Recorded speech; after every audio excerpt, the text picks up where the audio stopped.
Señoras y señores, muy buenos días. La Asociación Nacional de Instituciones Financieras ANIF, FEDesarrollo y el Council of the Americas les dan la más cordial bienvenida al seminario Colombia a los ojos de Wall Street, los desafíos económicos de la Administración 2014-2018. Como ha sido tradicional, este evento sirve de foro para debatir al más alto nivel temas de interés público.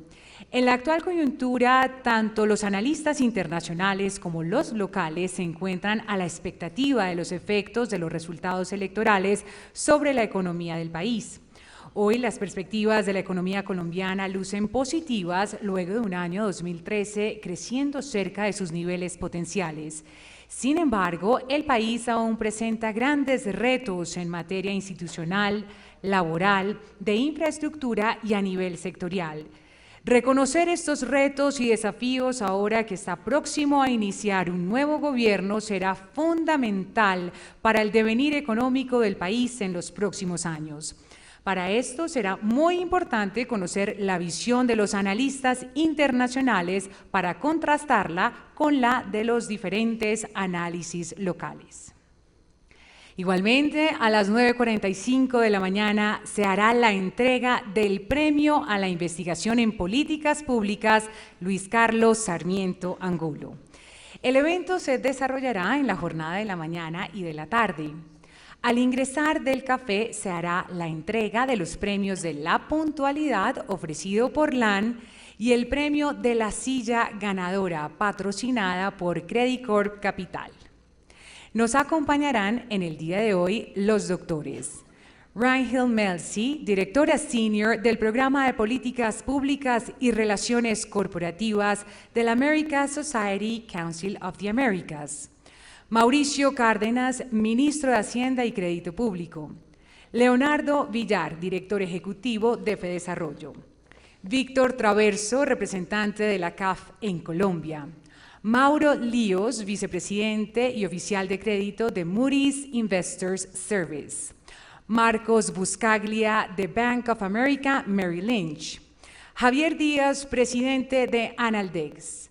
Laura Lockman, consejera económica de la Embajada de Estados Unidos.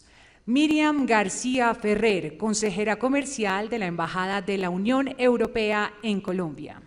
Santiago Rojas, ministro de Comercio, Industria y Turismo. Sergio Clavijo, presidente de ANIF, y Alejandro Vera, vicepresidente de ANIF.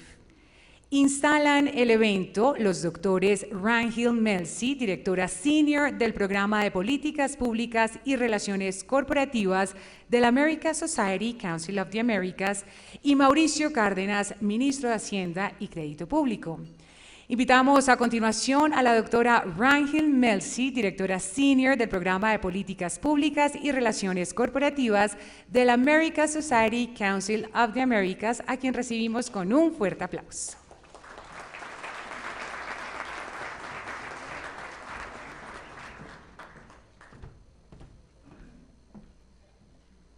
Muy buenos días. Mauricio Cárdenas, ministro de Hacienda y Crédito Público. Sergio Clavijo, presidente de ANIF.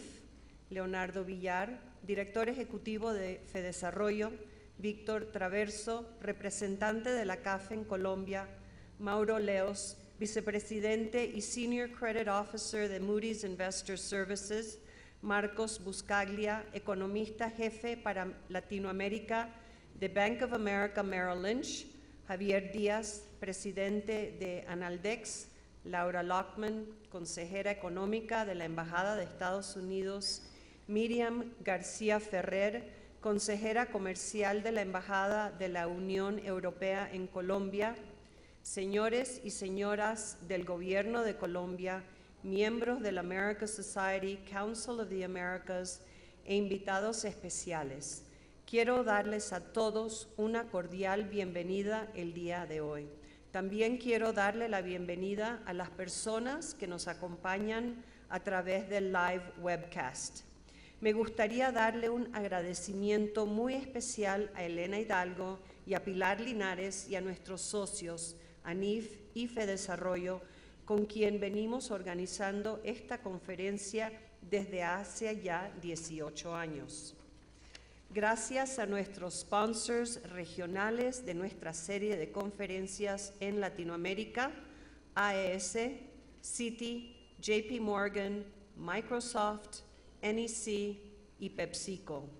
Gracias también a nuestro corporate sponsor Celestics y a la Corporación Andina de Fomento, la CAF, por su apoyo a nuestra serie de conferencias.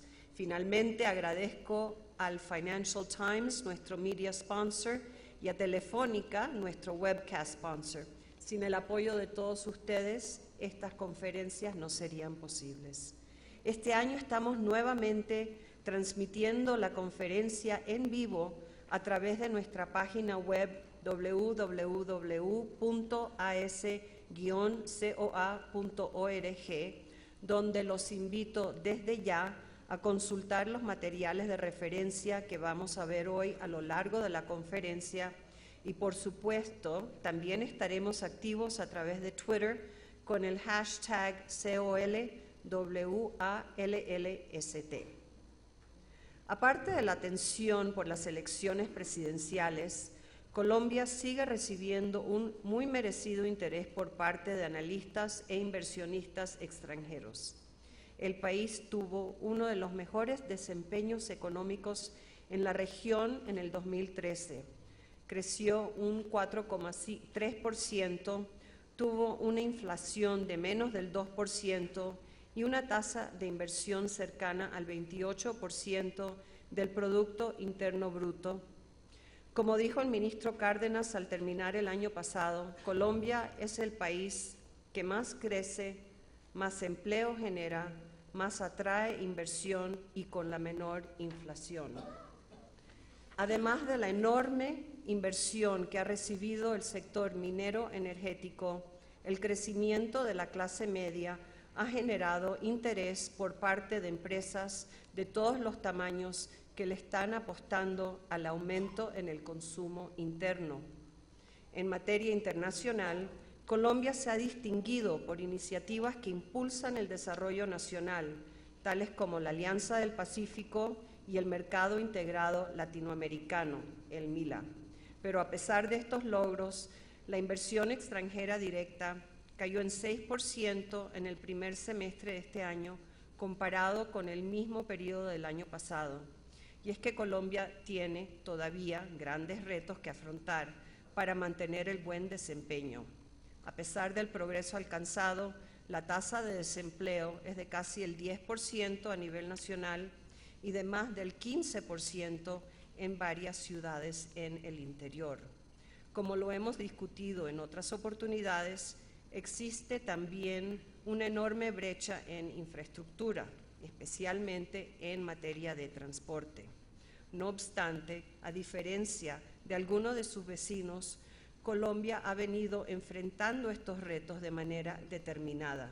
Recientemente, por ejemplo, recibimos en nuestras oficinas en Nueva York a Clemente del Valle de la Financiera de Desarrollo Nacional para hablar sobre los proyectos de infraestructura de cuarta generación, que son esenciales para que Colombia mejore su calificación de riesgo y tenga un crecimiento sostenido.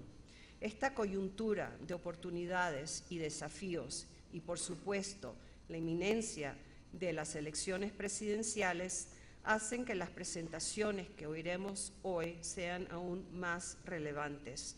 El programa consiste en dos paneles, uno con dos analistas de Wall Street quienes han viajado desde Nueva York y otro sobre los avances en materia comercial.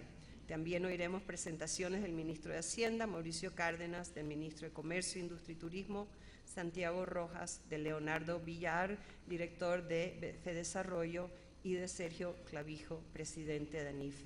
Así es que la conferencia está más que completa. Muchas gracias otra vez por estar aquí con nosotros.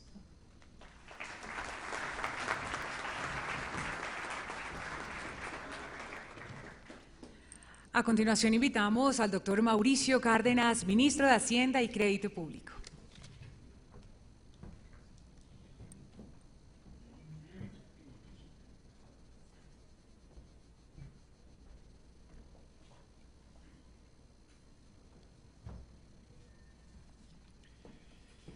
Bueno, muy buenos días a todos. Voy a comenzar leyendo un mensaje del señor presidente de la República, el doctor Juan Manuel Santos, con la ocasión de la muy amable invitación que le hicieron tanto ANIF como FEDesarrollo y el Council of the Americas a participar en este evento que por razones de agenda no pudo aceptar. Entonces voy a leer ese mensaje y después haré algunos comentarios adicionales. Qué bueno saber que nuevamente se reúnen analistas, académicos, empresarios, diplomáticos y periodistas para examinar las perspectivas macroeconómicas de nuestro país y la forma como el mundo financiero nos ve. Muchas gracias a Susan Siegel, presidente de la Americas Society y del Consejo de las Américas, a Ragnhild Melzi, quien la representa en este evento, al doctor Sergio Clavijo, director de la Asociación Nacional de Instituciones Financieras, y al doctor Leonardo Villar, director ejecutivo de FEDesarrollo, por dar continuidad a esta conferencia anual que ya cumple su edición número 18. Hace un año les envié un mensaje como este y repasándolo puedo decirles que la situación, que entonces ya era buena, sigue mejorando. Mantenemos, por ejemplo, una inflación por debajo del 3% y un crecimiento promedio de la economía cercano al 5%. Y en el tema del empleo, los resultados continúan siendo alentadores. El año pasado destacaba que llevábamos 34 meses disminuyendo la tasa de desempleo consistentemente. Pues bien, ahora son 45 meses y seguimos contando en el que el desempleo baja en Colombia. La última tasa conocida, la del mes de abril, es la más baja para este mes en por lo menos 15 años.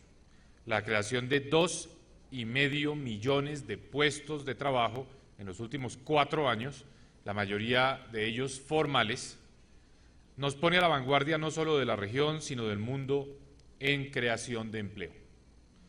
Resaltaba entonces que teníamos niveles récord de inversión extranjera y hoy puedo decirles que en 2013 la volvimos a superar, acercándonos a los 17,000 millones de dólares. ¿Qué significa esto? Que a los empresarios les está yendo mejor, que tienen confianza en nuestro país y sobre todo que vienen a generar empleo y bienestar en nuestro suelo. Nuestro PIB per cápita se aproxima a los $8,300, cuando hace 4 años superaba los $6,300. Las tasas de interés internas y las tasas a las que nos prestan como país son históricamente bajas. Y tenemos por primera vez desde 1995 unas finanzas públicas equilibradas. ¿Y qué decir de la inversión que superó el 27% del Producto Interno Bruto?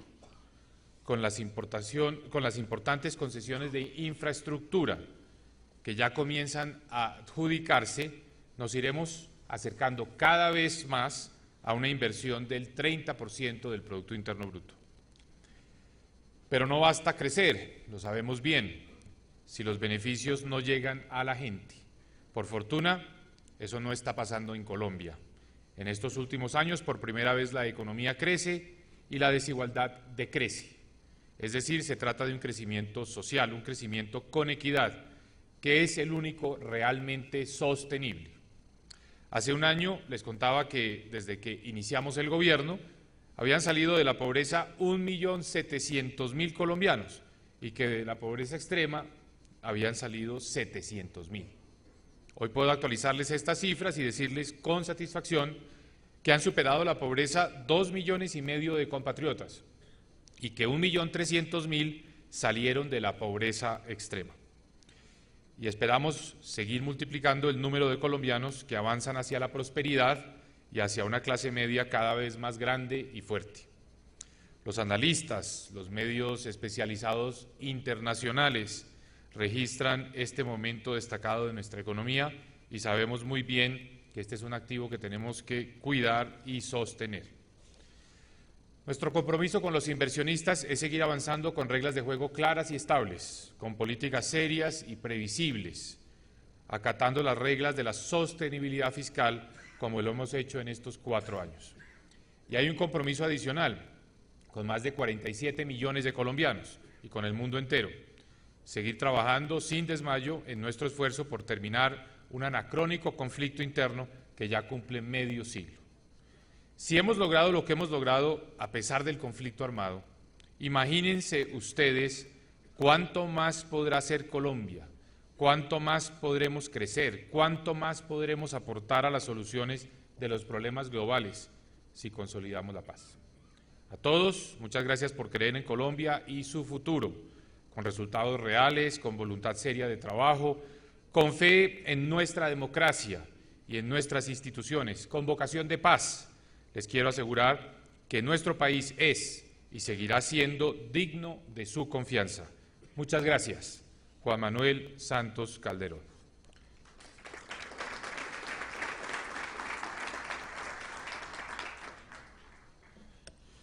Muy bien. Realmente tengo poco que añadir, tal vez ilustrar algunos de los puntos del mensaje del señor presidente, pero el punto de fondo está claramente reflejado en esas palabras elocuentes del señor presidente. Tal vez voy a aprovechar acá para mostrarles unas diapositivas con alguna información que nos permite reforzar los puntos. No va a haber nada novedoso ni nada que realmente ustedes no sepan, pero tal vez una forma de organizar estas ideas es la siguiente. Lo primero es que Colombia, como ustedes saben, ya tiene un pie adentro en la Organización para la Cooperación y el Desarrollo Económico, la OCDE. La OCDE es el club de las mejores prácticas, lo hemos dicho muchas veces.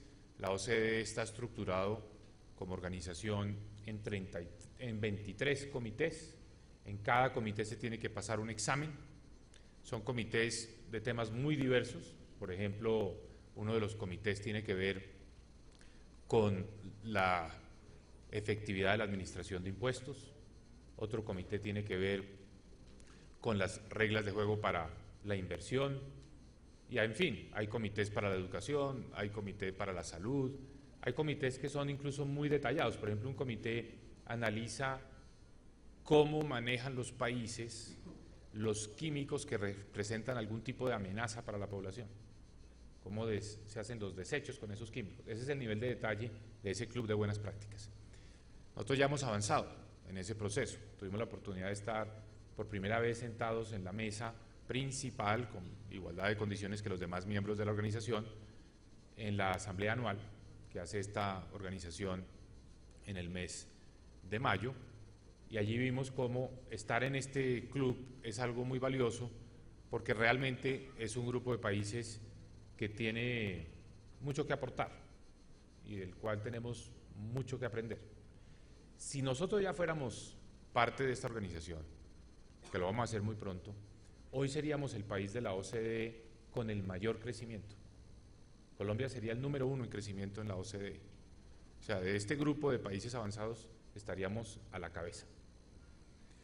Todas las semanas la revista El Economist publica en sus últimas hojas las proyecciones de crecimiento económico y otros indicadores económicos para las 45 principales economías del mundo, ya no solo las de los países desarrollados, sino también algunas economías emergentes importantes.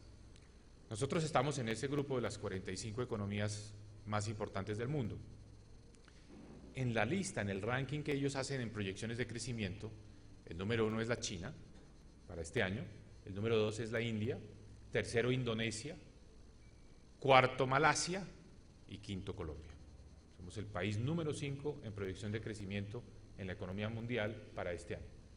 Eso es muy positivo, porque realmente estar a la cabeza o en el grupo de los 5 mejores en materia de crecimiento en ese grupo de países es muy importante.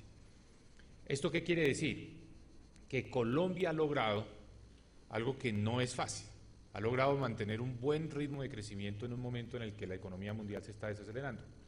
No sé si ustedes vieron esta mañana una noticia que publicó el diario El País en España y fue reproducida por varios medios en América Latina, sobre un informe del Banco Mundial en materia de crecimiento para este año para América Latina, e indica que están revisando a la baja los pronósticos de crecimiento de Brasil, que será 1,5%, acaban de revisar a la baja el de México, 2,3%, la economía argentina no va a crecer, la economía de Perú también revisan a la baja su pronóstico de crecimiento, lo mismo que Chile, Chile 4%. El único país en el que el pronóstico lo aumentan con respecto al año pasado es Colombia, y el pronóstico del Banco Mundial es 4,6%, incluso más alto que el del Banco Mundial, el del Fondo Monetario. Entonces, eso para decir, el contexto de nuestra economía es positivo en un entorno que se está desacelerando. Uno se debe preguntar ¿por qué? ¿Por qué está pasando esto en Colombia?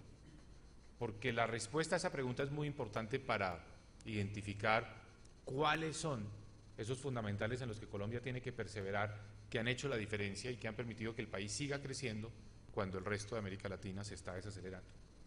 Esto, por supuesto, no ha sido fruto del azar, esto no es una casualidad que Colombia esté creciendo más, es producto de buenas decisiones. Yo diría que los colombianos todos hemos tomado buenas decisiones a lo largo del tiempo, por ejemplo, en materia de nuestra institucionalidad monetaria, la independencia del Banco de la República, el modelo de inflación objetivo. Eso nos ha permitido tener una baja inflación y una política monetaria anticíclica. Pero ese marco de política monetaria lo reforzamos realmente de una manera muy significativa en este gobierno con el marco de política fiscal. ¿Qué ha hecho el marco de política fiscal? Ha permitido que se reduzca el déficit fiscal. Este es el sector público como un todo, el sector público consolidado, que incluye no solo al gobierno nacional, sino también a la seguridad social, a los gobiernos departamentales y municipales, en fin, la globalidad de las finanzas públicas. Lo que uno ve aquí es algo muy sencillo, y es que el gasto del Estado colombiano como un todo se ha mantenido estable entre el 2010 y el 2013, y nuestros ingresos mejoraron en 2 puntos del PIB. Por eso pudimos reducir el déficit de 3% a algo menos de 1%. Por eso es que se habla de que cuando uno está por debajo del 1% es porque virtualmente está cerca a un equilibrio. Esta es la consolidación fiscal, esto es muy importante. El componente que el gobierno realmente maneja es las finanzas del gobierno nacional central. El gobierno nacional central. Y para esas finanzas nosotros adoptamos una regla fiscal que obliga a que año a año se tenga que reducir el déficit. Entonces, como ustedes ven, empezamos con un déficit de cerca del 4% del Producto Interno Bruto en el año 2010, para este año ese déficit debe ser 2,3% del Producto Interno Bruto. Esto llama mucho la atención de los analistas y es tal vez lo más citado, lo más mencionado por las firmas calificadoras. ¿Por qué? Porque es la sostenibilidad fiscal en la práctica. Fíjense ustedes que en un año electoral como este estamos reduciendo el déficit. En cualquier democracia occidental, en ausencia de una regla fiscal, los años electorales son años de expansión del gasto y de más déficit. Nosotros estamos haciendo todo lo contrario, todavía apretándonos más el cinturón para reducir el déficit justamente en un año electoral. Esto es muy importante. Y lo que viene hacia futuro, en la próxima década, es fundamental, seguir reduciendo este déficit paso a paso, paso a paso. ¿Por qué? Porque esto nos va a permitir bajar la deuda, bajar la deuda. Hoy está en el 34% del Producto Interno Bruto y tenemos que bajarla a niveles que estén más cercanos al 20% del Producto Interno Bruto. Al reducir la deuda pasan dos cosas. Una, nos mejoran la calificación. Como a cualquier deudor, si debe menos y tiene mejores perspectivas, pues le mejoran la calificación. Eso es lo que ha hecho Colombia. Y eso es lo que ha permitido que nosotros en este gobierno hayamos subido 2 peldaños en materia de calificaciones. El primero en el 2011, que nos permitió recuperar el grado de inversión, eso es BBB-, y el segundo el año pasado, que nos permitió llegar a BBB. ¿Cuál es el reto? Y en el que tenemos que empezar a pensar todos colectivamente, y es qué se necesita para pasar a un peldaño adicional, al BBB+. ¿Qué tenemos que hacer? Esta es nuestra conversación con las calificadoras. Digamos que nosotros tenemos un norte de qué es lo que tenemos que hacer y se le da mucha importancia en ese paso adicional al desarrollo e implementación del programa de concesiones de infraestructura de cuarta generación. Es decir, cuando eso se consolide y esas obras se estén haciendo y se vea que va a mejorar la productividad a largo plazo de la economía colombiana, estoy seguro que tendremos méritos suficientes para dar el paso a BBB+. Pero las calificaciones son buenas porque pues son como un certificado de calidad, de buena conducta. Pero la última palabra la tiene el mercado, que es el que determina qué tasas de interés nos cobra sobre la deuda. Eso es realmente lo más importante. Y en esa materia, pues nos ha ido muy bien. Las tasas de interés han venido bajando, tanto para la deuda en dólares como para la deuda en pesos, y tenemos unas tasas de interés pues que realmente nosotros no habíamos visto, no conocíamos. Y no solo eso, sino que se ha ampliado el plazo, digamos, la duración de los papeles que podemos emitir. Nosotros éramos un país que emitía preferencialmente papeles a 10 años, después pasamos a 15 años en el mercado internacional, ahora estamos con papeles, las últimas emisiones de La Nación y de Ecopetrol, a 30 años. Y la semana antepasada recibimos una llamada de uno de los bancos de inversión más importantes del mundo a decirnos que había apetito por parte de unos inversionistas para que colocáramos un papel a 100 años. Algo que nunca ha pasado en nuestra historia republicana, a 100 años, y que muy pocos países del mundo pueden hacer.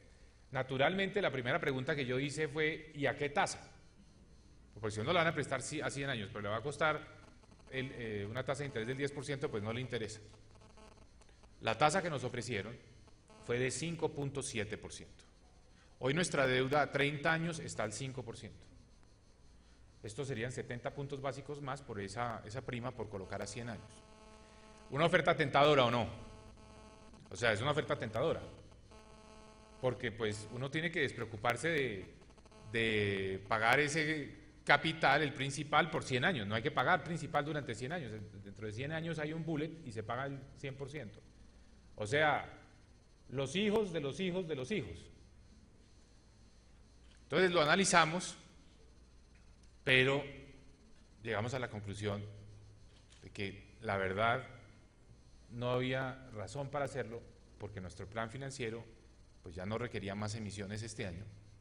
Sería endeudarnos simplemente para prefinanciar el año 2015, todavía estamos muy temprano, todavía estamos muy lejos del 2015, y dijimos simplemente no gracias, por favor déjennos la oferta ahí, si en algún momento la queremos utilizar más adelante en el año para prefinanciar el 2015, pues lo haremos, pero es muy bueno tener ese tipo de propuestas, es muy bueno tener esas ofertas porque muestran pues que hay confianza y que sobre todo el país puede, digamos, disponer de un acceso muy fluido a los mercados financieros internacionales.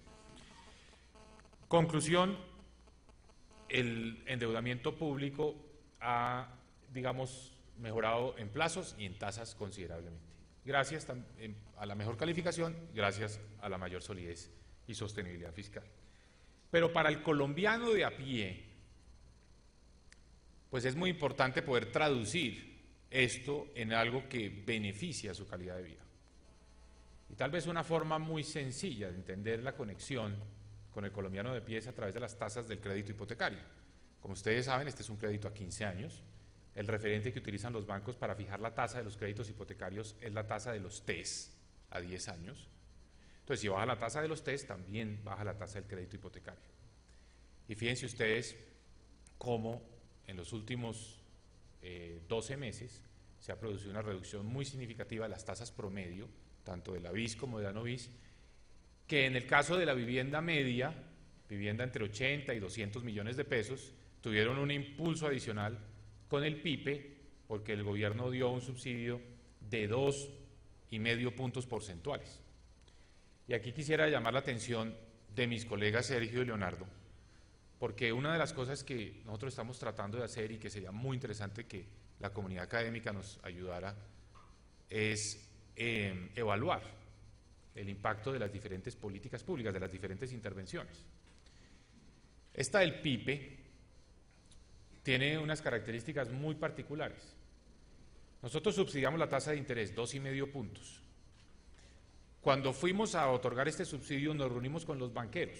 Les dijimos, mire, nosotros podemos dar este subsidio de 2,5 puntos,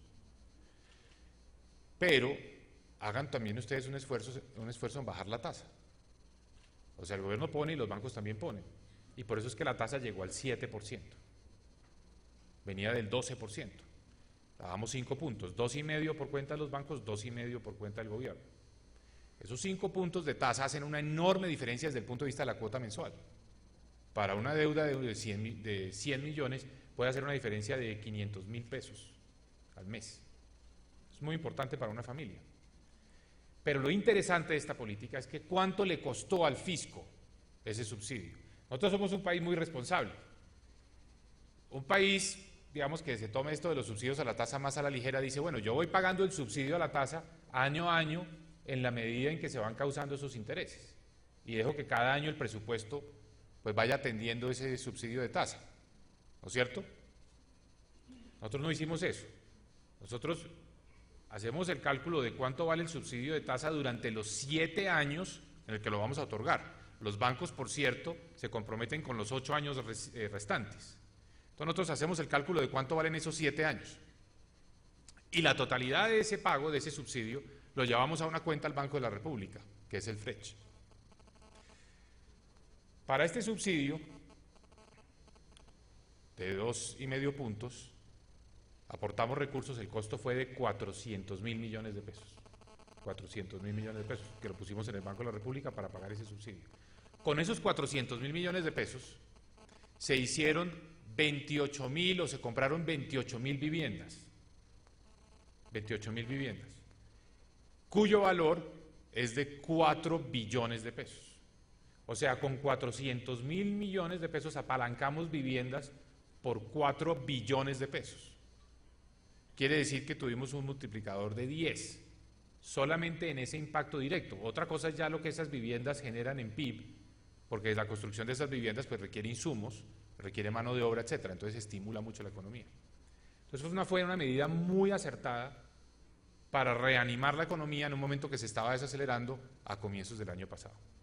Entonces vuelvo a mi punto con los académicos y con los analistas, y es, ese tipo de intervenciones son muy costo efectivas, y es muy importante poder identificar y comparar con otras intervenciones que probablemente son menos costo efectivas, si uno las va a evaluar desde el punto de vista de su impacto sobre el PIB.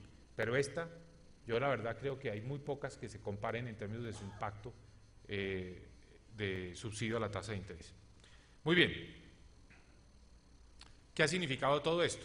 El buen momento, el crecimiento, el dinamismo de la economía ha significado que la tasa de desempleo ha venido bajando mes tras mes, cuando se compara cada mes con el mismo mes del año inmediatamente anterior. Obviamente el desempleo tiene su estacionalidad, pero mes contra el mismo mes del año anterior ha bajado de manera continua durante 45 meses, como dice el mensaje del señor presidente, pero lo más interesante es que la formalidad, la tasa de formalidad en la economía ha aumentado. O sea, son empleos en su mayoría formales. Y podríamos extendernos horas y horas sobre la importancia de la formalización, pero yo creo que todos ustedes entienden perfectamente que la formalización es desarrollo, la formalización es bienestar. La formalización implica más ingresos, más protección social, en fin. La formalización es lo que la gente quiere, tener un empleo de buena calidad con un contrato que le dé prestaciones. Y para eso ha sido fundamental la reforma tributaria. No se ha hecho la evaluación definitiva, la está haciendo el Banco Interamericano de Desarrollo y seguramente tomará algún tiempo conseguir toda la información para hacer la evaluación de la reforma tributaria, pero preliminarmente viendo una gráfica como esta, pues uno sí intuye que pasó algo, que desde el momento que se desmontaron los parafiscales pasó algo, y es que los empleadores decidieron contratar más mano de obra formal. Y en materia de recaudo vamos bien, vamos bien. Este año nuestra meta son 112 billones de pesos de recaudo. En el 2010 tuvimos 65 billones de pesos, o sea, prácticamente se ha duplicado el recaudo de impuestos. Esto es muy positivo porque esto es lo que nos ha permitido entonces pues, mejorar la situación fiscal y nos ha permitido también ampliar nuestro presupuesto de inversión a nivel del gobierno central. Hay un recaudo que yo quiero destacar. Esta gráfica tiene demasiada información para ser útil para ustedes, pero solamente miren la tasa de crecimiento del impuesto del IVA, donde dice ventas. 27,4% va el crecimiento del IVA. Nosotros hemos mejorado mucho la eficiencia del recaudo. Las medidas que adoptamos con la reforma tributaria nos han ayudado muchísimo en ese sentido, y creo que las cosas van a mejorar aún más cuando pongamos, digamos, toda la atención y todo el foco en la facturación electrónica. ¿Qué quiere decir la facturación electrónica? Que todos los establecimientos que pagan IVA van a estar conectados en línea y tienen que reportar al final del día los IVAs recaudados a la DIAN. Digamos, una conexión en línea. Facturación electrónica existe en muchos países, estamos un poco atrasados en eso. Chile lo tiene, Brasil lo tiene, y eso, digamos, es un procedimiento que estamos adoptando en Colombia, entre otras cosas con el apoyo del Banco Interamericano de Desarrollo. Bueno, ¿qué creo yo que ha hecho posible que todo este, digamos, manejo económico tenga más contundencia, tenga más solidez? Es decir, que la mejor situación fiscal, las condiciones también de inflación, la parte monetaria, todo eso se traduzca en buenos resultados para la economía. Eso no es suficiente, o sea, lo fiscal y lo monetario no es suficiente. Hay un elemento adicional que es fundamental, que es la confianza. La confianza. Y en Colombia tenemos una, digamos, una enorme fortuna, y es como, insisto yo, el activo que tenemos que cuidar más, es que tenemos confianza de los hogares, de las empresas y de los inversionistas extranjeros. Hay confianza en el país, la gente piensa positivamente sobre Colombia. Eso motiva mucho las decisiones de consumo, las decisiones de inversión, eso es fundamental. Entonces, esa confianza yo creo que la hemos ido tejiendo sobre la base de un buen marco de política macroeconómica, pero también de ser respetuosos con las reglas de juego, ser un país bastante predecible, digamos, buscar unas condiciones que hagan atractivo Colombia para los inversionistas. Esa confianza es fundamental, es fundamental. Entonces, ese activo es como tal vez lo que hace la mayor diferencia hoy entre Colombia y otros países, ese nivel de confianza. Por eso es que yo digo que a la economía la tenemos que blindar, digamos, todos estos temas, porque esa confianza pues hay que estarla alimentando todos los días, con información certera, con análisis, con el ejercicio crítico que hacen mis colegas, en fin, esa es parte de ese tejido. Irla alimentando, porque el país entonces va tomando cada vez mejores decisiones y la gente sabe, se siente tranquila de que esas decisiones, digamos, sean las correctas. Pero uno no está, y la economía no está desprovista de riesgos. Nosotros tenemos que ser muy conscientes de los riesgos que hay hacia adelante. Tenemos un entorno internacional que es complejo. La situación económica de nuestros vecinos no es la mejor. Tenemos muchas incertidumbres acerca de qué va a pasar con el crecimiento económico de la China y por ende con los precios de los productos de exportación y con nuestros términos de intercambio.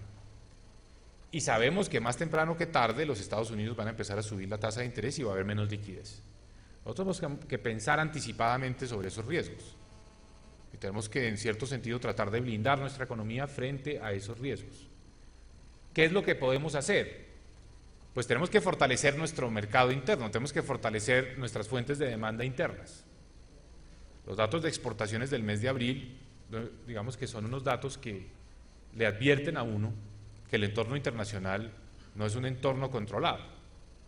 Entonces, ¿cómo podemos estimular más la demanda interna? ¿Cómo podemos, digamos, desarrollar más el mercado interno? Uno, pues reduciendo la pobreza, ampliando la clase media, teniendo un mercado muy relevante, porque la economía colombiana es la tercera más grande de América Latina, o sea, el mercado interno pesa.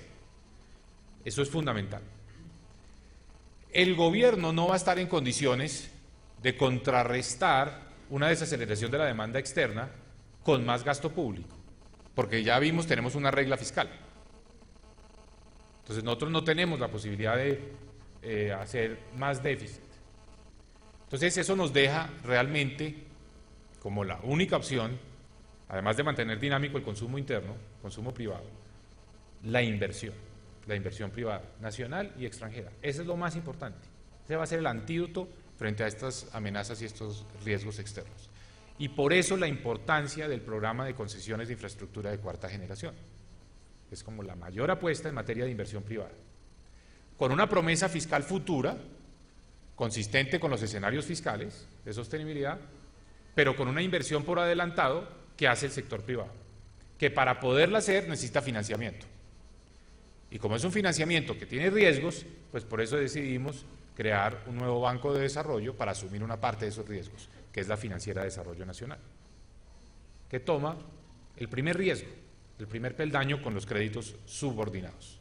Entonces, por eso, para que ese rompecabezas de las concesiones de cuarta generación funcione bien, no solo se necesitan proyectos bien estructurados, no solo se necesita concesionarios interesados en presentar propuestas, no solo se necesita que el gobierno ofrezca vigencias futuras, que cubra algunos riesgos, se necesita financiamiento. Y por eso, para completar todo ese rompecabezas, una de las fichas más importantes es la Financiera de Desarrollo Nacional. ¿Cómo vamos en esa materia?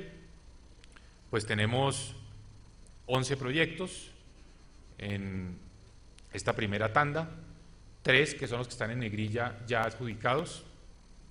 Estos 11 proyectos tienen inversiones por 15 billones de pesos que se van a hacer en los próximos 4 o 5 años, estos 2 puntos del PIB en inversión. Esta es inversión nueva, en el sentido de que no es que se esté comprando un activo que ya existe. Esta es la inversión, digamos, que macroeconómicamente hablando tiene impacto sobre la demanda. Y pues tiene unas ventajas enormes en términos de productividad, lo que se va a hacer con estas obras.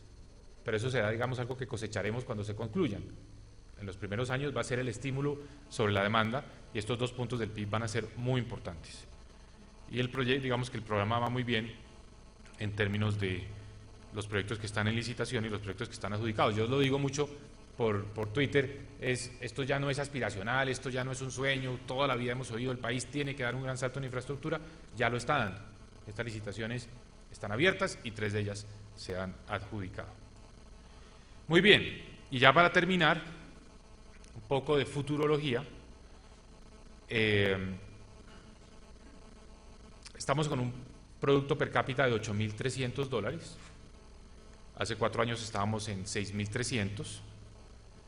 En un escenario de crecimiento al 4,5%, o sea, el escenario estándar, el escenario, digamos, base, en el 2018 estaríamos en $10.700. $10.700. Si logramos un punto más de crecimiento al año por cuenta de 4G y un punto más por cuenta de la paz, para el 2018, que es muy pronto, ya estaríamos en $1.000 por encima, en per cápita. Pero realmente cosechar este mayor ritmo de crecimiento pues va a tomar más tiempo, o sea que es bueno evaluarlo a 10 años vista. A 10 años vista, en el escenario base, Colombia tendría un ingreso per cápita de $15.000. O sea, en 10 años estaríamos como está Chile hoy, $15.000 por habitante, en 10 años. Pero si le metemos el acelerador a este país y crecemos 2 puntos más por año, uno por cuenta de la paz y otro por cuenta de las 4G, podríamos llegar en 10 años a $20.000 por habitante, que es lo que tiene hoy Portugal. O sea, podríamos estar en el nivel de los países desarrollados, digamos, de lo que se conoce como la Europa periférica. Entonces, en 10 años podemos aspirar a tener ese nivel de ingreso, el de un Portugal. Eso también más o menos es el de Grecia, pero a la gente no le gusta mucho compararse con Grecia, especialmente a puertas del partido, ¿no? Entonces, eso es, hacia allá es que podemos ir. Obviamente estos 2 puntos adicionales no son fáciles, o sea, pasar del 4,5 al 6,5 no es fácil. Colombia nunca lo ha podido hacer de manera sostenida. Colombia ha tenido crecimientos del 6, 6,5, pero efímeros. Hacerlo de manera sostenida pues requiere mucha disciplina, pero sobre todo requiere tener claro ese norte y requiere esos bonos adicionales que nos darían estas dos grandes iniciativas en materia de crecimiento, Paz y 4G. En el entretanto, tendremos que sortear pues lo que siempre ha pasado en economía, que tenemos que capotear vendavales que pueden llegar, irse, o sea, no quiere decir que esto sea un crecimiento que siempre va a ser igual y que vamos a aislarnos completamente de lo que venga del exterior, vamos a tener que enfrentar esas amenazas, pero siempre vamos a tener buenas herramientas para navegar, con la política monetaria, con la inflación anclada y con una política fiscal sostenible, tenemos cómo navegar mejor. Porque lo que pasa en países que tienen inflación muy alta y déficit fiscal muy alto es que cuando llegan esos vendavales no pueden reaccionar y los aviones pierden altura, como está pasando, por ejemplo, en Brasil en este momento. Y no tienen cómo responder. Entonces nosotros con nuestro marco de política fiscal tenemos cómo reaccionar frente a esas incertidumbres, a esos eventos que son impredecibles, pero que inevitablemente se van a presentar en el transcurso de la próxima década. Así es que esa es la manera como yo veo, entiendo, pienso sobre nuestra economía, siempre sintiéndome muy orgulloso de lo que hemos hecho colectivamente entre todos como sociedad, que nos ha puesto hoy a la cabeza, digamos, en América Latina, y yo creo que eso ya el país lo conoce. Somos un país que hoy es muy, muy respetado en materia económica en América Latina, considerado tal vez como el país ejemplo en materia del manejo de su economía. Muchas gracias.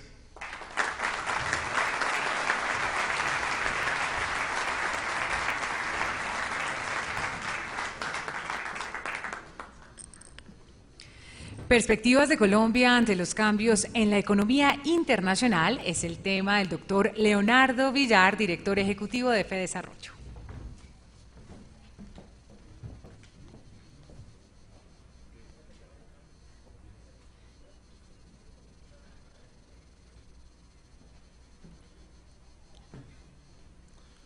Muy buenos días. Yo ante todo quiero agradecer al ministro por esa presentación tan completa y agradecer también a ANIF y al Council of the Americas y la American Societies por este partnership que, como se mencionaba, ya lleva 18 años funcionando de una manera muy exitosa. Yo voy a hacer una presentación con los puntos que ustedes pueden ver aquí. Voy a referirme primero al entorno internacional, la forma como ha ido cambiando. Después me refiero al tema del panorama cambiario y de inversión extranjera en Colombia, muy vinculado con ese cambio en el entorno internacional. Paso después al tema de la actividad productiva y el empleo, y termino con algunas referencias a la política monetaria y a la política fiscal en el periodo reciente y a las perspectivas futuras. Empiezo entonces con el tema del entorno internacional. Diciendo, en primer lugar, que es claro que la economía de Estados Unidos está recuperándose de manera importante. La proyección sobre la cual hay un relativo consenso en la actualidad es un crecimiento de Estados Unidos este año del orden de 2.8%, un crecimiento que es más alto que el que se preveía para este año en Estados Unidos hace 6 meses. Hace 6 meses el Fondo Monetario preveía un 2.6% y es mucho más alto que el que obtuvo Estados Unidos el año pasado, que fue 1.9%. Hay claramente una aceleración de la economía americana y hay un proceso de reducción en la tasa de desempleo muy notorio, que lo pueden ver ustedes en el gráfico en la parte de abajo, que tiene la tasa de desempleo ya en 6.3%.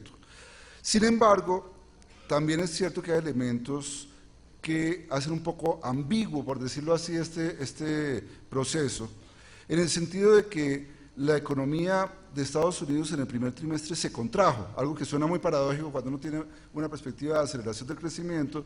Hubo una caída en el crecimiento del PIB, una caída en el PIB en el primer trimestre, pero fuertemente asociada con problemas transitorios por el invierno tan fuerte que tuvieron.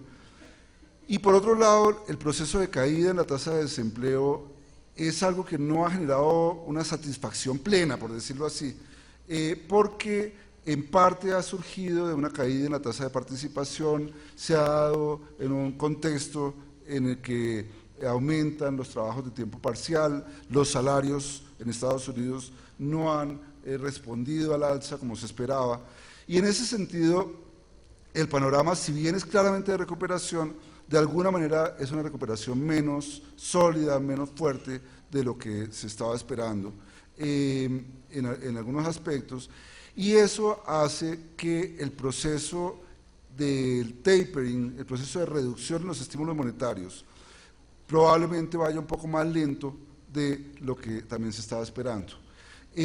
Claramente está avanzando ese proceso de reducción de los estímulos monetarios. Hoy en día ya el Banco de la Reserva Federal está comprando solo, entre comillas, porque es una cantidad enorme, 45.000 millones de dólares mensuales en títulos.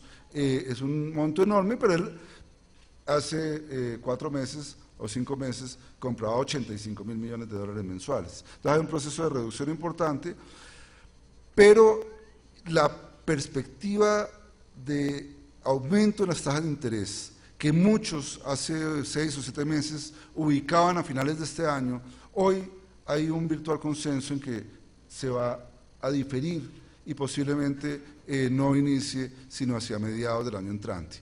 Solo empezarían a aumentar la tasa de interés bien entrado el año 2015. Esto ha generado una situación muy paradójica. El año pasado, hacia finales del mes de abril, comienzos del mes de mayo, hubo el famoso discurso de Bernanke en el que anunció el tapering, anunció que en algún momento iba a reducirse los estímulos monetarios, que en algún momento las tasas de interés en Estados Unidos iban a tener que aumentar. La reacción de los mercados fue un aumento muy fuerte en las tasas de interés de largo plazo, un aumento muy fuerte a partir de abril, mayo del año pasado, que ustedes pueden ver aquí los gráficos, en las tasas de interés de Estados Unidos a 30 años y a 10 años, que se dio de manera continua hasta finales del año pasado. Curiosamente, desde el momento en que empezó a ser efectivo el tapering, desde el momento en que empezaron a reducirse los estímulos monetarios, empezaron a bajar las tasas de interés de largo plazo. ¿Por qué? Porque los mercados reconocieron que esa reducción en los estímulos monetarios se estaba haciendo de una manera posiblemente más gradual, más cuidadosa, más lenta de lo que inicialmente se previó, y que sus implicaciones de mediano y largo plazo no iban a ser tan fuertes. Entonces, curiosamente, desde el momento en el cual Estados Unidos empezó a reducir el ritmo de expansión monetaria, empezó a bajar de 85.000 millones de dólares de compras mensuales a 75.000 y después a 65.000, hoy a 45.000 millones de dólares mensuales, paulatinamente se fueron dando esos anuncios y la tasa de interés, en contra de la intuición, las tasas de interés de largo plazo empezaron a bajar. Ustedes pueden ver aquí cómo las tasas de interés de largo plazo han ido bajando paradójicamente desde diciembre del año pasado.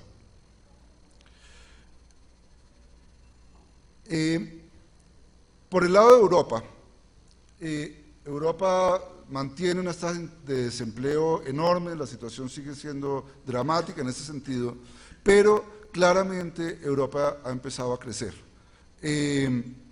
Ustedes pueden ver aquí las proyecciones para el 2014 y para el 2015, indican que todos los países de la Unión Europea empiezan a tener tasas de crecimiento positivas, incluso los que estaban más emproblemados.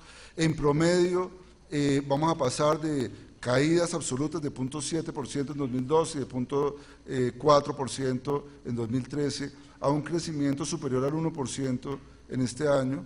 No es un crecimiento extraordinario, no es un dinamismo digamos, envidiable, ni mucho menos, pero es un cambio sustancial con respecto a lo que estaba pasando en Europa antes, y Europa empieza en un proceso de recuperación importante, que además es más fuerte aún en el caso del Reino Unido, por fuera de la Unión Europea, por fuera de la zona euro, perdón, por fuera de la zona euro, el Reino Unido ya tiene perspectivas de crecimiento superiores al 2.5%. Ahora, la recuperación europea se ve de manera más clara en estos gráficos. Ustedes ven aquí el comportamiento del índice de comercio al por menor en Europa, en un promedio móvil de 3 meses, pero con datos hasta el mes de abril, se ve claramente el proceso de recuperación. El indicador de confianza, el equivalente, digamos, a nuestro indicador de confianza de Fedesarrollo para Europa, viene recuperándose de manera muy notoria en los últimos meses, ahí ya viene hasta el mes de mayo, y es claro que Europa viene en un proceso de fuerte recuperación. Ahora, se ha discutido mucho que hay un elemento negativo, que es que la inflación en Europa viene cayendo y que incluso hay un riesgo de deflación. Yo lo interpreto de una manera distinta, lo interpreto más bien como algo positivo. ¿En qué sentido? En el sentido de que esa caída en la inflación tan fuerte que se está viendo en Europa, incluso ese riesgo, que por ahora es un riesgo de deflación, lo que está abriendo es el campo para que el Banco Central Europeo sea mucho más agresivo en sus políticas expansivas y en sus políticas contracíclicas de lo que fue en el periodo anterior. Hasta hace un año, a pesar de que era evidente la recesión europea, el Banco Central Europeo era terriblemente renuente a adelantar políticas muy expansivas porque estaba muy asustado con la inflación, porque a pesar de la recesión, la inflación se mantenía en 3, incluso 3,5% en algún momento, y eso asustaba muchísimo al Banco Central Europeo, muy dominado por la ortodoxia alemana. Cuando la tasa de inflación baja, de la forma como lo ven ustedes aquí en el gráfico, baja por debajo del 0,5%, el Banco Central Europeo se siente mucho más cómodo para adelantar políticas fuertemente expansivas. Ya las estaba adelantando desde hace un poco más de un año, pero está impulsándolas todavía más. Las decisiones de la semana pasada implican que la tasa de interés de política se bajó de 0,25 a 0,15%, prácticamente cero. Que una cosa que le suena a uno rara, la tasa de depósitos, la tasa que le reconocen a los depósitos de los bancos en el Banco Central bajó a menos 0,10%. O sea, si los bancos quieren depositar en el Banco Central Europeo, tienen que pagarle para que le reciba la plata. Eso es una cosa ya muy fuerte de política expansiva. Además, se complementa el esquema de compras de títulos de deuda pública con lo que llaman ellos los TLTRO, que son un esquema de repos a largo plazo, de repos a 4 años, diseñados para estimular el crédito de los bancos al sector privado no financiero, y reiteran la expectativa y la disposición a iniciar un esquema propiamente de quantitative easing al estilo de Estados Unidos, con compra de bonos, de ABS, por parte del Banco Central en los mercados de capitales europeos. Todo esto, repito, es una reacción a lo que se ha visto como un riesgo, como un problema, y ciertamente es un riesgo, que es la caída muy fuerte de la inflación, la posibilidad de una deflación en Europa, pero que está conduciendo a una reacción de política monetaria al estilo de la que hizo Estados Unidos en los últimos años y que pueda ayudar a que la salida de Europa, que ya se está empezando a ver, sea mucho más fuerte con una política monetaria definitivamente expansiva. Ahora, en Japón está pasando algo parecido, pero mucho más dramático, mucho más fuerte. La política monetaria en Japón decidió explícitamente tratar de duplicar la base monetaria entre 2013 y 2015.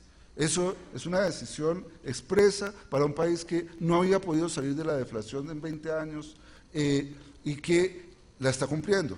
El año pasado, en los datos que tenemos, la tasa de crecimiento de la base monetaria es superior al 50%. O sea, están tratando de que en 2 años se duplique la base monetaria y eso genere unos estímulos fuertes a la demanda agregada en un país que, como digo, se había estancado fuertemente, no solamente en el periodo reciente, sino ya durante más de 20 años.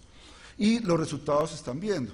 La inflación se está aumentando, que eso suena terrible en cualquier otra parte del mundo, pero en Japón no. En Japón ha sido un propósito y se ha querido aumentar la inflación, se ha querido llevar por encima del 0 y está ya en este momento en los alrededores del 3%, lo cual es visto como algo positivo para estimular la actividad productiva en en ese país, y la actividad propiamente dicha, el crecimiento del PIB está acelerándose, como pueden ver ustedes aquí en el gráfico de las barras, está acelerándose y se ubica en el momento, en el primer trimestre de este año, en los alrededores del 3%.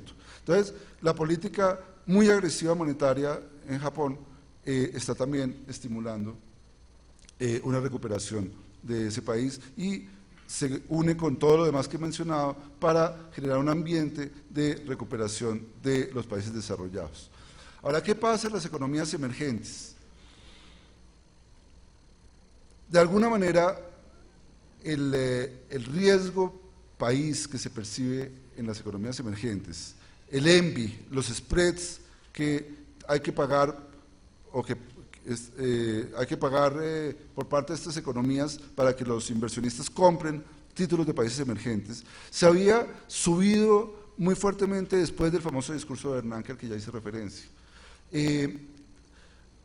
Durante el año pasado, a partir de abril o mayo, hasta finales del año pasado, tuvimos dos fenómenos simultáneos. Aumentaban las tasas de interés de largo plazo a nivel internacional y eso se reforzaba con que los spreads de nuestros países aumentaron fuertemente porque los inversionistas querían irse hacia Estados Unidos, irse nuevamente hacia los países desarrollados y estaban abandonando sus inversiones en las economías emergentes.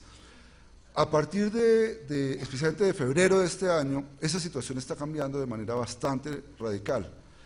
Ustedes pueden ver aquí cómo para los países emergentes en general, esto no es exclusivamente Colombia, vamos a ver que Colombia también, el spread empieza a bajar de manera muy rápida y de alguna manera se ve que ese aumento que habíamos tenido antes también era una especie de overshooting. Tuvimos overshooting en tasas de interés de largo plazo y tuvimos overshooting en los spreads. Y en la medida en que se va consolidando la gradualidad en el proceso del tapering, y además en la medida en que se sobrepasó el riesgo de una crisis en Turquía y en Argentina que generó tanto ruido a comienzos de este año, pues los spreads han venido bajando de manera general. Y junto con eso han bajado también las tasas de cambio. La fuerte devaluación que tuvieron las economías emergentes, por ahora me refiero a economías bien distintas a la nuestra para referirme a la nuestra más adelante, ustedes ven aquí cómo el año pasado se devaluó Brasil, Sudáfrica, India, Rusia, Turquía, y todas ellas han empezado a reevaluarse nuevamente, se está revirtiendo parcialmente esa devaluación del año pasado en el periodo más reciente, en consistencia con lo que está pasando con los spreads y con las tasas de interés de largo plazo de Estados Unidos. Ahora, en términos de perspectivas de crecimiento para 2014 en las economías emergentes, ¿qué vemos? Puede parecer engañoso que si uno ve el agregado, uno ve una aceleración en las economías emergentes. Esa aceleración es exclusivamente la India. La India se está acelerando, una economía enorme que creo que nos puede generar muchas sensaciones parecidas a las que nos ha generado la China en los últimos 25 años, está acelerando y, dado su tamaño, hace que el conjunto de las economías emergentes esté creciendo este año más que el año pasado. Sin embargo, todos los demás, si ustedes los miran uno por uno, están creciendo menos este año que el año pasado. Todas las economías emergentes, distintas a la India, están mostrando un proceso de desaceleración y particularmente destacable es una desaceleración en la China y una desaceleración fuerte en América Latina.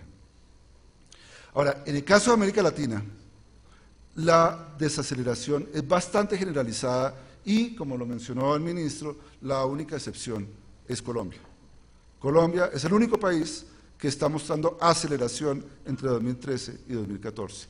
Creo que es algo muy destacable y aquí se ve en las cifras correspondientes al primer trimestre. Las cifras del primer trimestre no las conocemos para Colombia, estamos poniendo lo que consideramos en fe de desarrollo que va a ser el crecimiento del primer trimestre, pero solamente anoto que somos posiblemente los más pesimistas, bastante más pesimistas que el gobierno y que todos los analistas. Estaba poniendo 4.9%, cuando muchos de los analistas están pronosticando para el primer trimestre algo por encima del 5%. Entonces, lo que es claro es que mientras todos los demás las economías grandes, medianas y grandes de América Latina están desacelerándose, Colombia se está acelerando. Ese desempeño negativo de América Latina, y en particular de varias economías de América del Sur, puede estar muy vinculado con un proceso de caída en los precios de los commodities. Los commodities han sido fundamentales para el auge latinoamericano de los últimos 10 o 12 años o 15 años en toda América del Sur. Los minerales benefician fuertemente a Chile, a Perú, a Bolivia, el petróleo a Venezuela, a Colombia, los commodities agrícolas a Uruguay, a Paraguay, a Argentina. Y todos nosotros hemos venido fuertemente estimulados por un comportamiento anormalmente positivo de los precios de los commodities. Y claramente esos precios de los commodities están cayendo en el periodo reciente. Ustedes pueden ver aquí cómo está cayendo la línea verde, los precios de los productos agrícolas, los metales preciosos, que es la línea como negra que se ve ahí, están cayendo de manera muy importante. Los otros minerales también. Los únicos que no caen de manera clara son los de la energía. Y eso es muy importante porque cuando uno va a ver para Colombia, los commodities más relevantes, afortunadamente, por ahora, no han tenido una reducción importante, por lo menos. En el caso del petróleo, se han mantenido muy estables en niveles muy altos. En carbón, hubo una caída importante, pero de alguna manera el último año se ha estabilizado el precio del carbón, el oro se ha estabilizado y en el caso del café lo que tuvimos fue un repunte extraordinario muy grande que ustedes ven aquí en el gráfico, a pesar de una caída pequeña que ha habido en las últimas semanas, sigue estando en niveles muchísimo más altos de lo que teníamos hace un año. Entonces, Colombia de alguna manera ha sido una excepción también en el sentido de haberse beneficiado de un comportamiento de precios de commodities más favorable o menos desfavorable que el del resto de productos que afectan a otros países de América Latina. En resumen de este contexto internacional, yo pondría estos puntos. Tenemos buenos indicios de recuperación en los países desarrollados con desaceleración en los emergentes. Los precios de los commodities van a la baja, aunque los más relevantes para Colombia se han estabilizado o en el caso del café han mostrado recuperación. Las tasas de interés de largo plazo en Estados Unidos y los spreads de las economías emergentes han corregido el overshooting que presentaron el año pasado y eso se está reflejando en una recuperación de las bolsas y de las monedas en las economías emergentes. Eso implica que la apreciación de las monedas está de nuevo en el radar, algo que hace 3 meses o hace 6 meses habíamos olvidado totalmente. ¿Cómo vemos eso ya específicamente para Colombia? Aquí simplemente lo mismo que ya ha destacado para el conjunto de países emergentes y para América Latina, lo vemos para Colombia. El ENVI, que había subido bastante a lo largo del año pasado, a partir de febrero se cae, un comportamiento bastante parecido al del conjunto de países emergentes. Los TES, la tasa de los TES que había subido el año pasado, se reduce en el periodo más reciente. La fuerte caída que habíamos tenido en el índice de precios de las acciones, en el Colcap, en parte por circunstancias internacionales, pero también asociada a la crisis de Interbolsa y a los problemas internos que tuvimos al comenzar el año pasado o a finales del año anterior, empieza a reversarse y empezamos a tener un comportamiento positivo de las acciones en este año.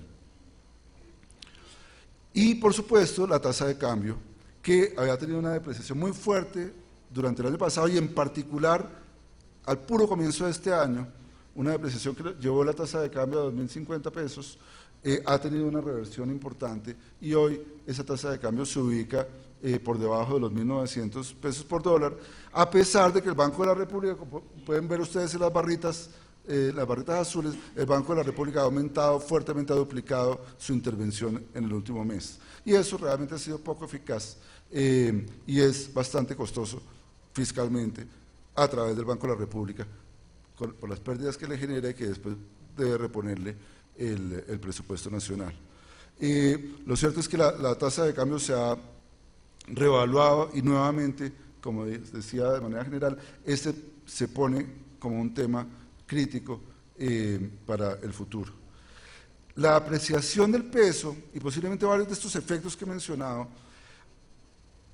ha sido general para todos los países emergentes, pero ha sido particularmente fuerte en el caso colombiano.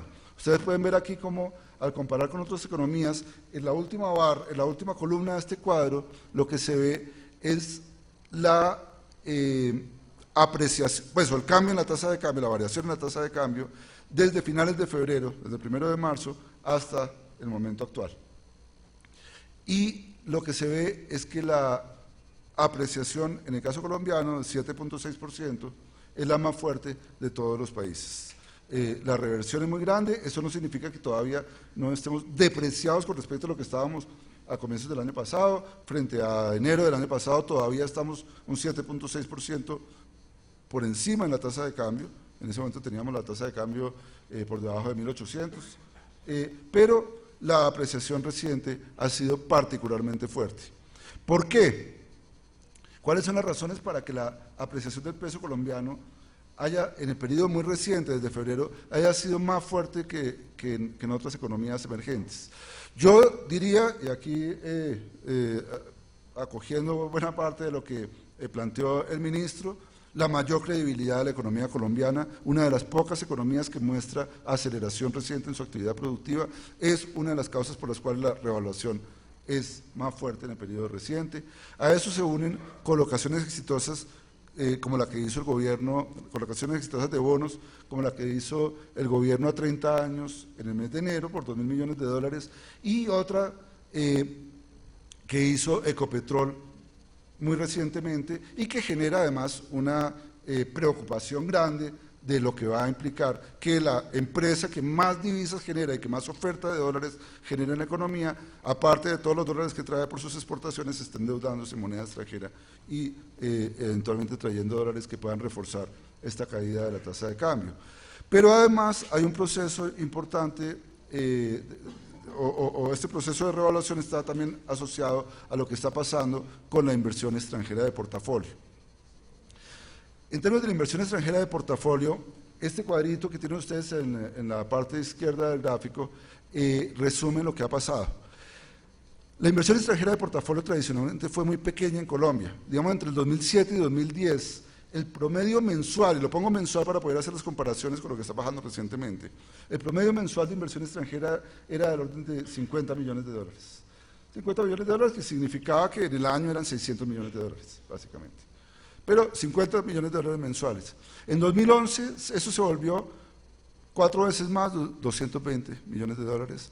En 2012, 270 millones de dólares. En 2013 se duplicó, 390 millones de dólares. Y en 2014, lo que llevamos de 2014, la inversión extranjera de portafolio promedio mensual es más de 800 millones de dólares. Eso significa que si ese promedio mensual se mantuviera durante el año, la cifra en año completo podría ser de más de 9.000 millones de dólares. Es un monto enorme. Ustedes pueden ver en particular como el mes de marzo tuvimos una inversión gigantesca de portafolio y que está muy vinculada con dos fenómenos. El primero fue la decisión adoptada en la reforma tributaria del 2012 de reducir la tributación al inversionista extranjero, a la tributación que hace el inversionista extranjero que viene a comprar TES al país. Pero lo segundo, que es lo más reciente, fue en parte como resultado de lo anterior, la decisión de JP Morgan de aumentar la ponderación, aumentar fuertemente la ponderación de Colombia en el portafolio que ellos tienen para inversiones en bonos locales en países emergentes. Un aumento del 3.4%, si no estoy mal, al 8% en la participación de Colombia dentro de las bolsas, digamos, de inversiones en países emergentes de JP Morgan. ¿Y qué hizo? Que inmediatamente después de eso, la inversión en un solo mes fuera de $2.000 millones. $2.000 millones quiere decir que es más o menos 3 veces lo que era la inversión en un año completo a finales de la década pasada. Es un cambio sustancial para la economía colombiana, una cosa muy importante, y que en buena medida explica, digamos, está vinculada con esa apreciación del peso que hemos visto recientemente. Ahora, ¿por qué preocupa que el peso se esté apreciando nuevamente? Preocupa porque, a pesar de que tenemos una situación muy favorable en términos de precios del petróleo, todavía, de que el precio del petróleo sigue muy alto, de que de alguna manera nos estamos beneficiando de un boom petrolero, el déficit en cuenta corriente en Colombia está en un 3.4% del Producto Interno Bruto. Es un déficit importante, totalmente cubierto, no tiene ningún riesgo en este momento, totalmente cubierto con inversión extranjera directa, pero sí preocupa que Colombia como país está gastando más. No me refiero al gobierno, Colombia como país, porque es sector privado y sector público, el gobierno, vamos a ver después, como manifestó el ministro, el déficit se ha venido reduciendo, pero el país está gastando en importaciones de bienes y servicios más de lo que genera con sus exportaciones, en un 3.4% del PIB. Y eso ha venido aumentando, y aunque esté financiado, eso resulta preocupante, por lo que podría significar en el momento eventual en que eso que afortunadamente se ha mantenido, que son los precios del petróleo muy altos, eventualmente se llegara a cambiar y cayeran esos precios del petróleo. Y simultáneamente a eso, tenemos una situación en la que las exportaciones, ya en el periodo más reciente, están comportándose muy mal.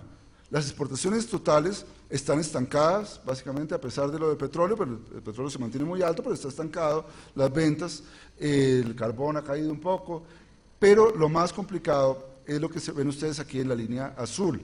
La línea azul es el comportamiento de las exportaciones sin combustibles. Las exportaciones sin combustibles llevan ya cerca de 8 o 9 meses mostrando tasas de crecimiento fuertemente negativas.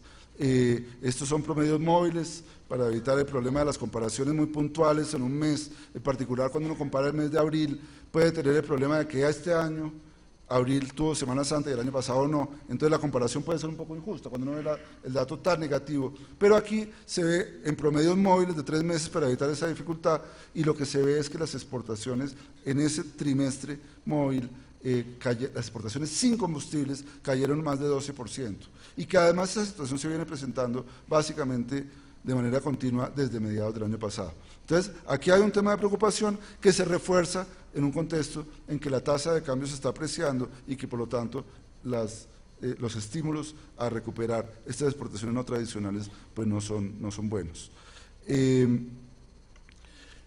Aquí puesto en términos más específicos de exportaciones no tradicionales por países, lo que vemos es que en el periodo de enero a abril de este año las exportaciones no tradicionales muestran una caída de 8%, 8.2%, y que además es totalmente generalizada. Hay, por supuesto, temas específicos y muy comprensibles, por decirlo así, o muy fáciles de explicar, que es que la crisis venezolana nos está afectando fuertemente y las exportaciones a Venezuela, que cayeron 11% el año pasado, vuelven a caer 22%, 23% este año. Eso es grave, pero de alguna manera lo sabíamos y de alguna manera la explicación está ahí. Pero más preocupante es ver que en el periodo de enero a abril las exportaciones a Estados Unidos, las exportaciones no tradicionales a Estados Unidos caen 2.6%, a Ecuador caen, a Perú caen, al resto del mundo caen, solo aumentan a la Unión Europea de manera importante y a México. Desde ese punto de vista, entonces, hay un panorama cambiario que vuelve a generar preocupaciones, que de alguna manera es consistente con una apreciación que tiene que ver con el buen estado de la economía, pero que nuevamente nos lleva a esos dilemas que tienen que ver con que ese buen estado de la economía no se puede convertir no se puede reflejar en una apreciación que refuerce esta caída de exportaciones y que nos haga más vulnerables hacia el futuro. Ahora paso al tema de actividad productiva y empleo. Ustedes conocen bien las cifras del año pasado, yo no voy a redundar sobre esto, ya son viejas. La cifra, el crecimiento del PIB de 4.3% en 2013 se explicó fundamentalmente por la dinámica de construcción y de agricultura. El año pasado tuvimos una caída en industria. No voy a entrar en el detalle de estas cifras sectoriales que ya han sido discutidas en muchas oportunidades. Lo que quiero destacar más bien es que ese 4.3% de crecimiento del año pasado es muy parecido al crecimiento del año anterior, del 2012, pero esos promedios esconden comportamientos muy disímiles a lo largo de los 2 años. En el 2012 lo que tuvimos fue un 4.2% de crecimiento promedio, pero con una economía que venía claramente disminuyendo su dinamismo. Y en el 2013 lo que tuvimos fue el mismo promedio, pero con una economía que venía claramente aumentando su dinamismo. Entonces ustedes pueden ver aquí cómo hubo 3 trimestres, básicamente el segundo semestre del año 2012 y el primer trimestre del 2013, en que el crecimiento se nos bajó a cerca de 2.5%. El crecimiento anual se bajó a cerca de 2.5%. Y después de eso, a partir del segundo trimestre del año pasado, empezamos a crecer a ritmos mucho más cercanos al 5%. Entonces, en el periodo reciente, realmente el dinamismo se ha recuperado y eso se refleja claramente en este gráfico. ¿Qué ha pasado en el periodo más reciente? No tenemos desafortunadamente todavía datos concretos del DANE sobre el comportamiento del PIB en el primer trimestre de este año, ni en el periodo más reciente, pero tenemos algunos indicadores, entre ellos muchos que produce el DANE mensualmente y por supuesto las encuestas de opinión de Fedesarrollo. Y ustedes pueden ver aquí en términos de comercio cómo se ve que tras esa desaceleración que ya mencioné a finales del 2012, comienzos del 2013, ha venido desde el segundo trimestre del 2013 una recuperación muy importante que se mantiene en los datos del comercio del DANE, por lo menos hasta el mes de marzo de este año, que es hasta donde tenemos información.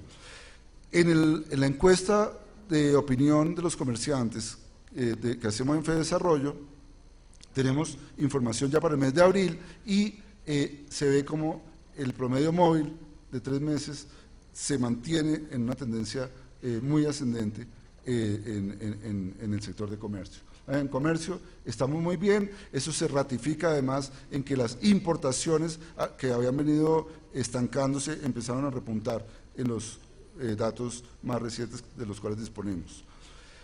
Un indicador de construcción, hay mucha evidencia de que la construcción está comportándose muy bien. Aquí solo muestro este indicador, los despachos de cemento están recuperándose fuertemente y están en las últimas cifras creciendo al 15%, lo cual muestra un dinamismo importante en el sector. En la industria, los datos del DANE muestran, están aquí reflejados en la línea azul, son datos que están hasta el mes de marzo y muestran una recuperación que empieza más o menos desde el segundo trimestre del año pasado también, pero empieza con una característica peculiar. Lo que pasa es que estaba cayendo mucho y empieza a caer menos.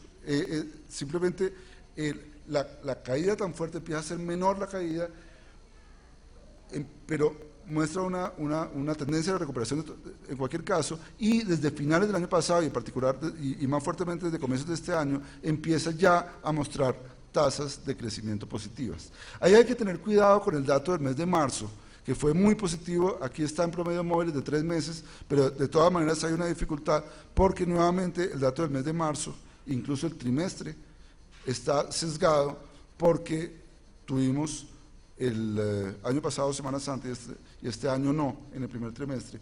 Luego, ese dato fue particularmente bueno. Muy probablemente el dato que va a salir próximamente del mes de abril va a ser un dato de industria muy negativo. Pero va a ser muy negativo porque tuvimos Semana Santa y el año pasado no. Entonces, ahí hay que tener mucho cuidado con la interpretación de esos datos. Pero más interesante ahí es ver que en abril, con los datos de la encuesta de opinión de Fedesarrollo, la tendencia favorable de la industria se mantiene. Se mantiene para el mes de abril.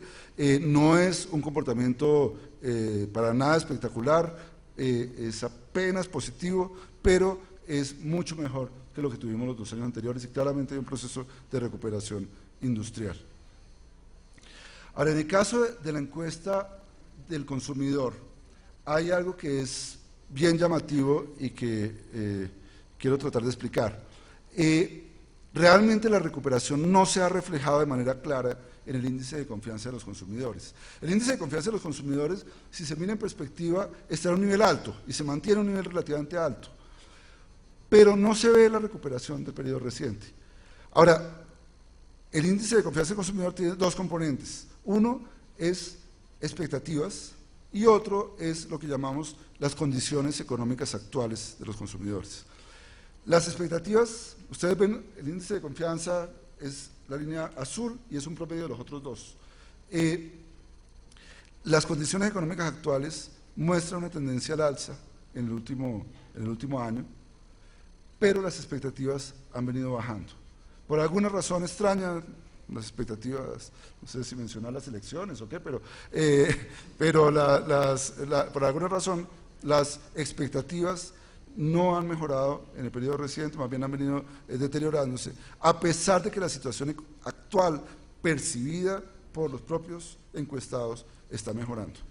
Creo que es por lo menos algo para seguir analizando, para tener muy en cuenta en todos los diagnósticos.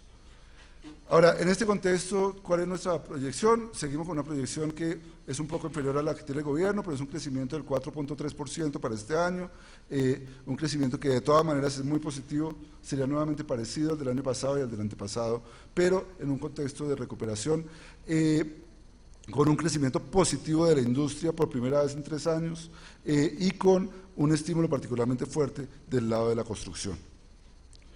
Ahora, todo esto viene acompañado con un proceso de reducción en la tasa de desempleo, ya lo mencionó el ministro, ustedes pueden ver aquí el gráfico para las líneas, las barras rojas son las cifras para los meses de abril de cada año, y es claro el proceso de reducción de una tasa de desempleo que abril del 2010, por ejemplo, estaban por encima del 12%, hoy está en el 9%. El ritmo de creación de empleo, que es otra manera de ver este tema, se había desacelerado de manera muy fuerte. Hacia el año 2011 y comienzos del 2012, hasta el tercer trimestre del 2012, estábamos creando prácticamente 1 millón de empleos anuales, que eso es lo que trato de resumir, digamos, en las líneas rojas horizontales. El ritmo de creación de empleo se desplomó con esa desaceleración de la economía que ya he mencionado y se bajó a cerca de 150.000 personas anuales ocupadas. Pero en el periodo más reciente, básicamente desde el segundo semestre del año pasado, volvió a aumentar a niveles cercanos a los 500.000 personas por año. Entonces, esto simplemente ratifica, hay una recuperación importante del dinamismo económico y del dinamismo en el empleo. Recuperación que además tiene la gran ventaja, que ya también lo mencionó el ministro, de que se ha dado con particular énfasis en el empleo formal. El empleo formal viene creciendo a un ritmo mucho mayor que el empleo total, y el empleo informal incluso estuvo cayendo durante varios meses. En el periodo más reciente, o los datos que salieron ayer, tiene un pequeño aumento absoluto en el número de empleos informales, pero está creciendo mucho más el empleo formal. Y el indicador de informalidad viene cayendo de manera importante y por ahora por lo menos parece muy diciente el hecho de que esa caída tan fuerte en el indicador de informalidad que ustedes ven en el gráfico de la barra azul del panel de la izquierda coincide con la reforma tributaria. Obviamente esto no es una prueba formal, es una prueba que hay que evaluar con más cuidado, con más tiempo, esperando unos años posiblemente para ver qué pasa, pero todo parecería indicar que la reducción en la informalidad fue en buena medida resultado de esa reforma tributaria y de la reducción de los costos parafiscales que conllevó. Paso para terminar a los temas de política monetaria y de política fiscal a los cuales me voy a referir de manera muy breve. En términos de política monetaria, creo que todos nos sorprendimos un poco cuando el Banco de la República hace 2 meses largos aumentó por primera vez la tasa de interés de intervención del 3.25 a 3.5, ya no nos sorprendimos cuando de ahí pasó a 3.75. Nos sorprendimos, pero yo creo que conociendo lo que ha pasado después, lo que hay es que felicitar la oportunidad con la cual el Banco de la República tomó esa decisión. Y yo simplemente quiero hacer 3 comentarios al respecto. Lo primero es que esa tasa de interés, cuando uno la mira en términos reales, hoy es inferior al 1%. Es una tasa extraordinariamente baja para estándares históricos. El alza tiene una lógica contracíclica perfecta. la economía está recuperándose, es lógico que la tasa de interés se lleve a niveles más normales, más sostenibles, simplemente se empiece a normalizar cuando la economía está creciendo bien, como acabamos de ver que está sucediendo. Y el ajuste ha sido oportuno ante las expectativas que generan los aumentos que se están dando en la tasa de inflación observada. La tasa de inflación observada ciertamente ha aumentado de manera rápida, ustedes lo pueden ver aquí, de estar por debajo del 2% hace 6 meses o 5 meses, hoy está prácticamente en 3%. Esa es la tasa en la que el Banco de la República quiere tener la inflación. En ese sentido no hay ningún problema, pero el hecho de que aumente rápidamente genera expectativas que es importante mantener controladas. Y esas expectativas han aumentado, incluso se han colocado marginalmente por encima del 3% en el periodo más reciente, y creo que eso demuestra que fue oportuno empezar el proceso de normalización de la política monetaria por parte del Banco de la República. Ahora, el tiempo no me permite hablar en extenso del tema fiscal, pero quiero referirme muy brevemente a un tema para el cual hicimos un trabajo relativamente detallado en FEDesarrollo, que lo presentamos en los debates entre los candidatos. Básicamente, el tema que quiero dejar y que ya lo había planteado en varias oportunidades, incluso en la reunión de ANIF y FEDesarrollo hace 3 o 4 meses lo comenté también, es que nosotros estamos absolutamente convencidos de que va a ser indispensable una reforma tributaria.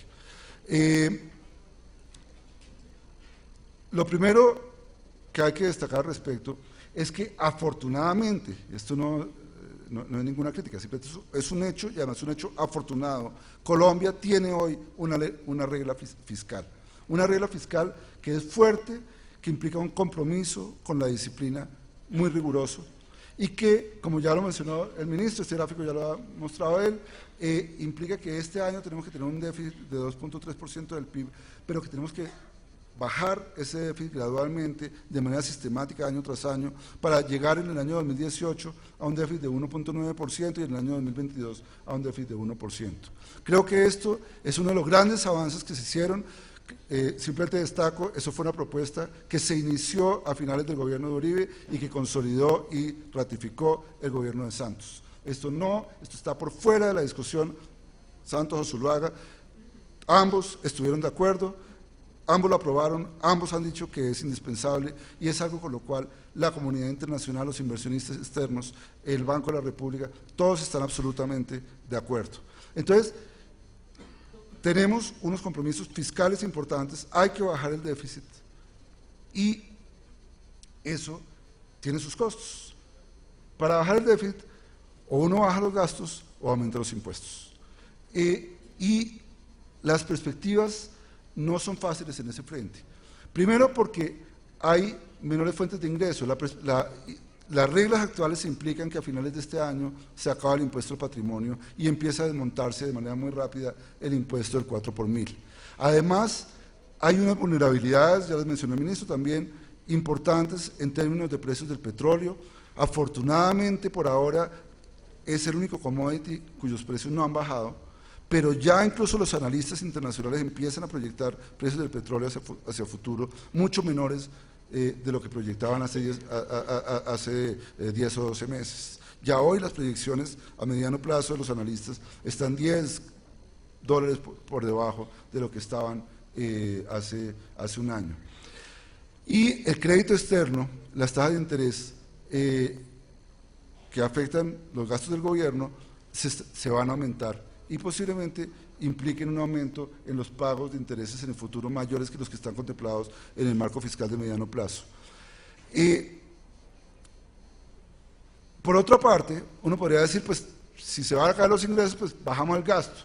Nosotros hemos visto una campaña en la que no hemos visto muchas promesas de bajar el gasto, sino por el contrario, bastantes promesas de aumentarlo, pero independientemente de la campaña, creo que hay muchos rubros de gasto en los que va a ser indispensable un aumento en los próximos años. El marco fiscal de mediano plazo, por ejemplo, contemplaba una caída del 1% del PIB en la inversión la inversión ha aumentado, el presente gobierno de manera importante, la inversión pública del gobierno central, está previsto en el marco fiscal de mediano plazo actual que eso bajaría a partir del año entrante. Yo no veo eso viable ni políticamente ni tampoco desde el punto de vista de la conveniencia del país, en un contexto en el que necesitamos mucho más infraestructura, necesitamos inversiones en muchos frentes. La reforma estatutaria en el sector de la salud es una reforma que muchos están aplaudiendo, pero que pocos han cuantificado en sus costos. ¿Qué va a representar? Por ahora lo único que hay son promesas de gasto, son promesas de todo lo que debemos cubrir. Para una presentación que va a hacer mañana hice un cálculo muy sencillo. Estamos planteando que Colombia debe cubrir todo. En Estados Unidos, por ejemplo, se cubre, si uno piensa cuánto se gasta en salud en Estados Unidos y hace el cálculo de si en Colombia gastáramos lo que se gasta en Estados Unidos en salud. El cálculo me dio, simplemente para tenerlo en la cabeza, que Colombia tendría que gastar el 116% del PIB en salud para cubrir la salud que se cubre en Estados Unidos por parte del sector público y del sector privado. Pero aquí debe ser cubierta por el sector público. 116% del PIB. Eso quiere decir que en salud se va todo, no nos queda para educación, ni para alimentarnos, ni para el transporte, ni para hacer infraestructura, ni para nada. Todo en salud, sí queremos hacer absolutamente todo tal como está planteado en la reforma, en la ley estatutaria de salud. En el sector rural es evidente que hay necesidades enormes, haya paz o no haya paz, la necesidad de invertir más en el campo es absolutamente clara. Este año se amplió la inversión financiándola con la extensión temporal del impuesto a las transacciones financieras, pero eso se acaba a finales de este año. La perspectiva es que eso haya que mantenerlo hacia el futuro.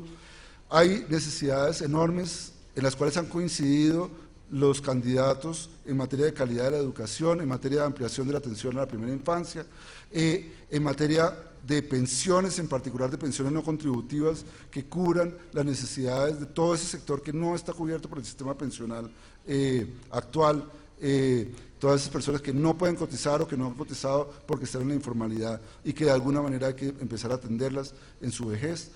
Y todo eso implica gastos muy grandes para el país. Los cálculos que hemos hecho nosotros, tratando de sumar estas cosas, obviamente de manera muy arbitraria, es que lo mínimo que se necesita es una reforma tributaria del orden del 2% del Producto Interno Bruto, comenzando el próximo gobierno. Creo que va a ser el gran tema del segundo semestre de este año, y que esa cifra de 2.1% del Producto Interno Bruto podría aumentarse de manera importante si tenemos un ambiente internacional menos favorable del que estamos previendo.